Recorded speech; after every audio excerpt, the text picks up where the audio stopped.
Shkarkimi i kryesisë së lëvizjes Besa është mbështetur nga partneri i koalicionit Izet Mexhiti, vlen po shqyrton modelin e partisë me 2 kryetarë. Shobaja dhe Maqedonia e Veriut kanë arritur marrëveshje për tregti reciproke. Tarifa reciproke për 15% do të mbetet për produktet me origjinë nga Maqedonia e Veriut.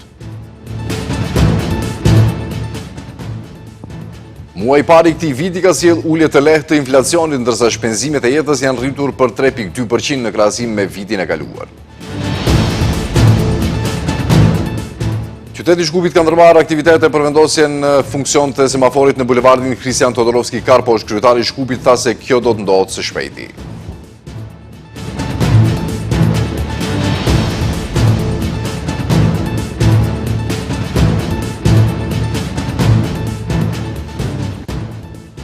Të nderuar shikues, përshëndetje. Bisedimet për shkrirjen e vlenit në një parti po vazhdojnë, por për çështjen e kryetarit ka shumë mosmarrëveshje. Mexhiti nuk e përjashtoi mundësinë që të vendosin për modalitetin me bashkë kryetar. Megjithatë, ministri i Punës dhe Politikës Sociale Fatmir Limani nga lëvizja Besa, emri i cilit pra u lakua se do shkarkohet nga detyra, tha se vlenit në krye i duhet një arkitekt e jo një monark. Shkarkimin e kryesisë së lëvizjes Besa për të hapur rrugë fuzionimit të vlenit në një parti e ka përshëndetur kreu i LD-s Izet Mexhiti. I pyetur nga televizioni Shenja, Mexhiti tha se të njëjtin veprim së shpejti pritet ta ndërmerrë edhe partia që ai drejton dhe se për momentin po diskutohen modalitetet për të zgjedhur të parin e këtij subjekti. Mexhiti nuk e përjashtoi mundësinë që të vendosin për modalitetin me bashk kryetar, modeli i cili sipas Mexhitit nuk është karakteristik tek ne, por funksionon në shumë vende të tjera. Ai sqaroi se për këtë çështje brenda vlen janë propozuar edhe modele të tjera shumë kreative. Ideja e bashkëkryetarëve domethënë është një prej ideve kreative, të cilat ndoshta nuk janë karakteristike për këtë nën qiell, mirëpo i njeh vota demokratike, i njohin është vlerë evropiane, e kemi edhe në Republikën e Kosovës, është lëvizja Guxo, mirëpo ka edhe modele tjera, po debatohet me pro dhe kontra argumentime. Kredo kjo në funksion për zgjedh modelin më të mirë dhe për ta faktorizuar dhe fuqizuar vlenin në përgjithësi. I pyetur gjithashtu nga televizioni Shenja nëse vlen do ta mbështesë kërkesën eventuale të kryetarit të lëvizjes Besa Bilal Kasami për shkarkimin e ministrit të Punës dhe Politikës Sociale Fatmir Limani, Mexhiti tha se Besa ka kapacitet për të tejkaluar problemet. Çështja Limani është brenda problem, domethënë është po brenda Besës dhe besoj që Besa ka kapacitet së bashku pra ti tejkalojnë dhe të ecin bashkë. Edhe pse për Mexhitin Limani është problem brenda Besës, ky i fundit sot kishte një kërkesë për zgjedhjen e kryetarit të ri të vlenit dhe tha se këtij subjekti në ardhje në krye i duhet një arkitekt e asesi një monark. Koalicioni Vlen ka një mision që te kalon mbijetesën politike sepse lindi nga njerëz që duan ndryshimin. Ai duhet të jetë magneti që grumbullon rreth veti arkitektët e ndryshimit, ata njerëz që dinë të ndërtojnë, që kanë vizion dhe që guxojnë të mendojnë ndryshe. Limani thot se vlenit nuk i duhen njerëz të fortifikuar rreth kalave të vjetra, por i duhen mendje të hapura, të cilat do të ndërtojnë rrugë të reja. Kujtojmë se të njëjtën në mbrëmje lëvizja Besa mbajti mbledhjen e Kuvendit Qendror. Nga i njëjti dolën 2 konkluzione, i pari shkarkimi i kryesisë qendrore të partisë, në vigjilje të së cilës është edhe autorizimi i kreut të saj për të diskutuar për fuzionimin sa më të shpejt të vlenit në një parti, po edhe analizën e punës dhe sukseseve dhe eventualisht dështimeve të funksionarëve të Besës në qeveri, pas çka do të pasojë vazhdimi i kryerjes së funksionit ose shkarkimi nga i njëjti pozicion. Debatet e ditëve të fundit brenda koalicionit për përfaqësuesin e lëvizjes Arbëria Pikim Fazliu nuk përbëjnë sinjalet krizës në koalicion, por një gjëra të cilat do të tejkalohen. Fazliu gjatë emisionit Debat në Shenja ka komentuar edhe deklaratën e kryeministrit rreth rikonstruimit të qeverisë, për çka tha se për ministrat shqiptar vendos vleni. Përfaqësuesi i lëvizjes Arbëria, Bekim Fazliu, në emisionin Debat në Shenja, duke komentuar deklaratën e fundit të kryeministrit Kristian Mickoski në lidhje me emërimin e ministrave, u shpreh se nuk pajtohet në këtë pikë me kryeministrin, duke shtuar se qeverisja duhet të nënkuptohet vetëm si partneriteti barabart mes atyre që përbëjnë koalicionin qeverisës. Ai vlerëson se llogaridhënia dhe përgjegjësia janë të domosdoshme në politik, pasi që këto, sipas tij, krijojnë standard të ri politik. Se të tjerët mendojnë për karrierat politike, të shpëtojnë karrierat politike, bëjnë matematika, kalkulime të momentit, nuk u intereson organizmi politik, u intereson mahalla e vet, u intereson posti vet, dhe sot me BDI, nesër me këtë, atë me atë, të ne nuk e shohojnë atë film. Dhe s'ka për të ndodhur kur.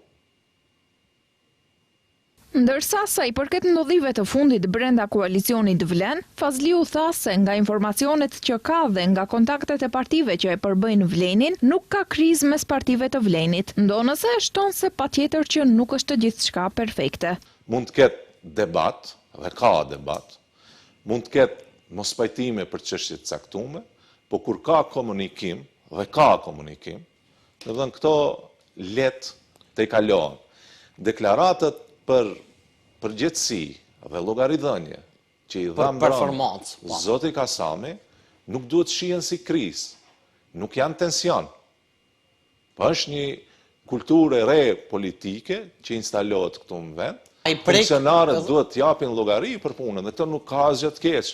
Tutje, sipas Fazliut, sa i përket asaj se kush do të shkarkohet apo emërohet ministër nga Vlen, ai tha se kjo është çështje e brendshme e Vlenit. Ndërsa vlerëson se në ditët në vazhdim do të shkarkohen ministri i sistemit politik, Ivan Stojlković, ministri i drejtësisë, Igor Filkov, dhe ministrja e arsimit, Vesna Janevska, për shkak të performancës së dobët të funksionarëve. Shkarkimin e Filkovit e ka paralajmëruar edhe kryetari i lëvizjes Besa, Bilal Kasami, gjatë një emisioni televiziv. Megjithatë, kryeministri Kristian Mickoski ka ironizuar me deklaratën e Kasamit, ndërsa ka rikujtuar këtë të fundit se ai është mandatari i qeverisë.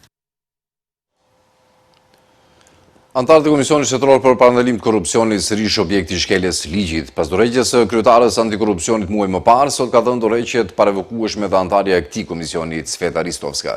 Ajo dyshohet se nuk ka paraqitur një pjesë të pronës familjarëve të saj, ndërkaq rasti po hetohet nga antikorrupsioni. Edhe një dorëheqje nga Komisioni Shtetëror për Antikorrupsion. Cveta Ristovska ka dhënë dorëheqje të parevokueshme nga posti antare së Komisionit Antikorrupsion dhe dorëheqjen e ka dorëzuar te kryetari i Kuvendit Afrim Gashi. Në arsyetimin e saj thotë se jep dorëheqje pas polemikave publike dhe dyshimeve që lidhen me punën e saj në këtë organ. Ristovska thekson se gjatë karrierës së saj profesionale, përfshirë punën e saj në komision, ajo e ka kryer punën e saj ligjërisht, me ndërgjegjje dhe me qëllimet më të mira. Më vjen keq nëse disa rrethana, përfshirë edhe lëshime të mundshme administrative, kanë çuar në dyshime të bazuara në opinion, në të gjitha rastet në punën time në komision, në të cilat ka pasur mundësi për një konflikt të mundshëm interesi. Kërkova përjashtim, në përputhje me ligjin, nuk kam pasur qëllim të fsheh informacionin. Përkundrazi, kam respektuar detyrimet ligjore. Në fillim të këtij muaji, Komisioni Shtetëror për Luftimin e Korrupsionit hapi 2 raste kundër koleges së tyre Ristovska për të hetuar raste të konfliktit të interesit dhe mos deklarimit të pasurisë që lidhen me Ristovskën. Ke fundit dyshohet se në formularin e deklarimit të pasurisë nuk e ka paraqitur që 2 djemtë e saj janë pronar të agjensive të marketingut. Ajo i ka mohuar akuzat duke thënë se fëmijët e saj nuk jetojnë në një familje të përbashkët me të që nga viti 2017 dhe se aktivitetet e tyre afariste janë të pavarura nga funksioni i saj publik. Përbërja aktuale e Komisionit Antikorrupsion u zgjodh në shkurt të vitit 2024. Deri më tani, 2 antar kanë dhënë dorëheqje. SBA dhe Maqedonia e Veriut kanë arritur marrëveshje kornizë për tregti reciproke. Një nga pikat kryesore përcakton që Maqedonia e Veriut do të eliminojë tarifat doganore për gjitha produktet industriale dhe bujqësore të SBA-s të eksportuara në tregun e Maqedonisë Veriut. Ndërkaq Shtetet e Bashkuara do të mbajnë normën reciproke të tarifës prej 15% për produktet me origjinë nga Maqedonia e Veriut. Departamenti i Shtetit njoftoi se Shtetet e Bashkuara të Amerikës dhe Republika e Maqedonisë së Veriut kanë arritur marrëveshje kornisë për tregti reciproke të drejtë dhe të balancuar që synon avancimin e marrëdhënieve ekonomike dypalëshe dhe zgjerimin e qasjes së eksportuesve në tregjet e të dyja vendeve. Deklarata thotë se marrëveshja do të forcojë bashkëpunimin tregtar, do të mbështesë interesat e përbashkëta strategjike, do të nxjisë rritjen ekonomike dhe do të thellojë partneritetin transatlantik midis Shteteve të Bashkuara dhe Republikës së Maqedonisë së Veriut. Një nga pikat kryesore përcakton që Maqedonia e Veriut do të eliminojë tarifat doganore për të gjitha produktet industriale dhe bujqësore të SBA-s të eksportuara në tregun e Maqedonisë. Shtetet e Bashkuara do të mbajnë normën reciproke të tarifës e prej 15% për produktet me origjinë nga Maqedonia e Veriut, në përputhje me urdhrat ekzekutiv të lëshuar më parë, por gjithashtu do të identifikojnë produkte të caktuara që do të marrin një normë tarifore zero. Të dyja palët lënë hapësirë për ndryshime shtesë tarifore pasi marrëveshja të finalizohet. Kjo deklaratë sipas kryeministrit Hristian Mickoskit përfaqëson një sinjal të qartë për thellimin e partneritetit strategjik dhe konfirmim të mbështetjes së fortë që Maqedonia gëzon nga Shtetet e Bashkuara. Me këto hapa, ne po forcojmë pozicionin e Maqedonisë si një partner i besueshëm dhe i parashikueshëm, duke ndërtuar një ekonomi me një standard më të lartë dhe duke avancuar pozicionin tonë ndërkombëtar. Kjo është një politikë me rezultate konkrete. Mickoski në Facebook ka shkruar se po takohet me përfaqësues të kompanive të fuqishme, po bisedojnë për planet të tyre të zgjerimit dhe po hapin dyer që edhe kompanitë të vendit tonë të plasojnë produkte në zinxhirin e marketeve të mëdha europiane. Fillimi i këtij viti ka shënuar rënje të inflacionit krahasuar me dhjetorin e vitit 2025, megjithatë shpenzimet e jetës këtë vit janë 3.2% më të larta. Rënja mujore e inflacionit vjen kryesisht nga ulja e çmimeve në transport, informata dhe komunikime, rekreacion, veshmbathje dhe kujdes personal. Ndërkohë, rritje shënuar te mobiljet dhe pajisjet shtëpiake, shpenzimet për banim dhe energji, restorantet si dhe disa shërbime të tjera. Enti shtetori statistikës sot ka publikuar të dhëna, me çka bëjnë të ditur se inflacioni është ulur, ndërsa indeksi i shpenzimeve të jetesës në janar të vitit 2026 në krahasim me janarin e vitit të 2025 ka shënuar rritje prej 3.2%. Inflacioni i matur përmes indeksit të shpenzimeve të jetesës në janar të vitit të 2026 në krahasim me dhjetorin e vitit 2026 arrin 0.7%. Nga atje sqarojnë se çmimet me pakicë në janar të këtij viti, në krahasim me dhjetorin e vitit të kaluar, janë ulur për 2.7%, ndërsa në krahasim me janarin e vitit të kaluar për 1.2%. Ulja e inflacionit në janar të vitit 2026 në krahasim me dhjetorin e vitit 2025 është rezultati i uljes së shpenzimeve të jetesës në grupet në vijim. Transport për 9.3%, informata dhe komunikime për 1.6%, rekreacion, sport dhe kultur për 1.5%, veshmbathje dhe atlete për 1.2%, kujdes personal, mbrojtje sociale dhe mallra dhe shërbime të ndryshme për 0.5%.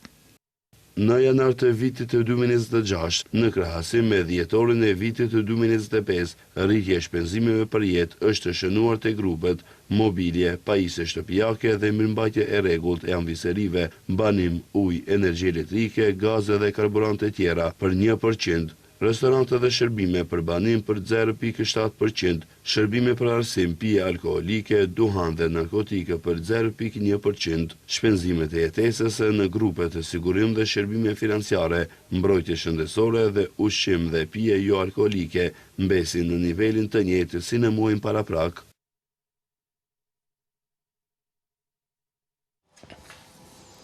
Denoncimi i televizionit shenja për një semafor jo funksional në bulevardin Kristian Todorovski Karposh, i vendosur si dekor prej 5 vitesh, kanë nxitur reagimin e autoriteteve lokale në Shkup. Kryetari i qytetit Orse Gjorgjevski tha se ndërmarrja publike Rrugë dhe Rrugica ka marrë urdhër për ta funksionalizuar semaforin. Ai shtoi se ky semafor është vetëm një nga rreth 150 pikat e zeza infrastrukturore të kryeqytetit. Denoncimi i televizionit Shenja për semaforin dekor të vendosur 5 vite më parë në bulevardin Hristian Todorovski Karposh ka alarmuar autoritetet lokale, të cilët janë rekur punës. Kryetari i qytetit të Shkupit Orce Gjorgjevski tha se kanë marrë masa dhe se së shpejti ai semafor nuk do të jetë më dekor, por do të kryej punën për të cilën është vendosur aso kohe. Ai sqaroi se për zgjidhjen e këtij problemi ka obliguar ndërmarrjen publike rrugë dhe rrugica në qytetin e Shkupit.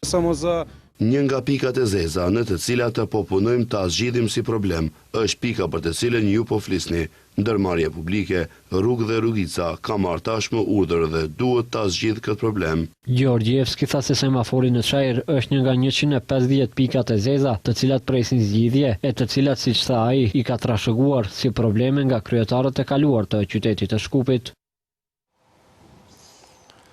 Kryetari i qytetit të Shkupit Orce Gjorgjevski paralajmëroi heqjen e Ali Tobakos nga trotuari në Bit Pazar. Ai tha se do të veprojnë gjithkund ku ka uzurpim të pronës publike dhe pengesa për lëvizjen e lirë të qytetarëve. Javë më parë, paralajmërojnë mbylljen e kalimit ilegal në afërsitë e urës së Bit Pazarit, ndërsa sot kreu i qytetit të Shkupit, Orce Gjorgjevski, ka shkuar edhe një hap më larg, duke paralajmëruar jo vetëm mbylljen e kalimit, por edhe largimin e objektit problematik në lokacionin në fjalë. Lajmin për largimin e Ali Tobakos, objektit të shumë përfolur e të premtuar nga kryetar të shumë të kryeqytetit, Gjorgjevski e paralajmëroi sot nga Çajiri në një konferencë të përbashkët me kreun e Çajirit, Izet Mexhiti. Jemi kategorik me të gjithë kolegët kryetar të komunave nga Shkupi se rend duhet të vendosim. E keni shembullin në Bit Pazar, është vendosur një tobako, është e pamundur të funksionosh, sepse është e vendosur në mes të kalimit për ciklistët dhe në mes të trotuarit. E njëjta do të largohet, gjithashtu ku ka uzurpim të pronës publike dhe pengesa për lëvizjen e lirë të qytetarëve, do të veprojmë. Mbyllja e kalimit në fjalë dhe largimi të njëjtit objekt është kërkuar shpesh nga ana e qytetarëve, tha Gjorgjevski. Ai paralajmëroi se jo vetëm ky, por do të largohen edhe objektet e tjera të tipit të tillë që pengojnë lëvizjen e lirë të qytetarëve dhe cënojnë sigurinë e këmbësorëve dhe biçiklistëve. Prokuroria e Strugës ka hapur lëndë për të hetuar ndotjen e madhe të ujit të pishëm në zonën e Strugës dhe veprat e mundshme penale kundër mjedisit. Në bashkëpunim me Ministrinë e Brendshme është urdhëruar inspektim në fshatin Shumë ku ndodhen burimet e ujit. Në lidhje me informacionin për ndotjen e madhe të ujit të pishëm dhe nevojeve themelore në zonën e qytetit Strugës, Prokuroria Themelore Publike e Strugës ka hapur lëndë për të hetuar shkaqet dhe veprat e mundshme penale të kryera kundër mjedisit dhe natyrës, thonë nga prokuroria. Ata sqarojnë se në inspektim duhet marrin pjesë dhe shërbimet inspektuese kompetente në fushën e mjedisit, Agjencia e Ushqimit dhe Veterinarisë, si dhe Qendra për Shëndet Publik.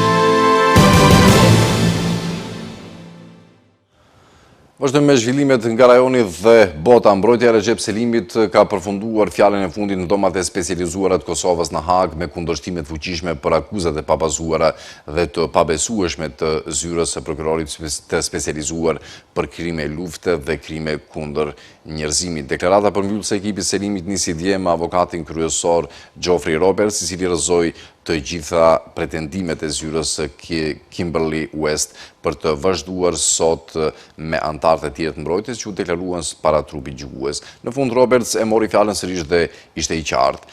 Recep Selimi duhet të shpallet i pafajshëm për gjitha akuzat e dhomave specializuara, cilat janë kontradiktore. I shepëror të UÇK-s Hashim Thaçi, Kadri Veseli, Recep Selimi dhe Jakub Krasniqi akuzohen për krime lufte dhe krime kundër njerëzimit, dhe për cilat të katërtit janë deklaruar pafajshëm. Pas përmbylljes së deklaratave, çështja do të kalojë te trupi gjykues. Gjykatësit kanë 3 muaj kohë që të marrin një vendim.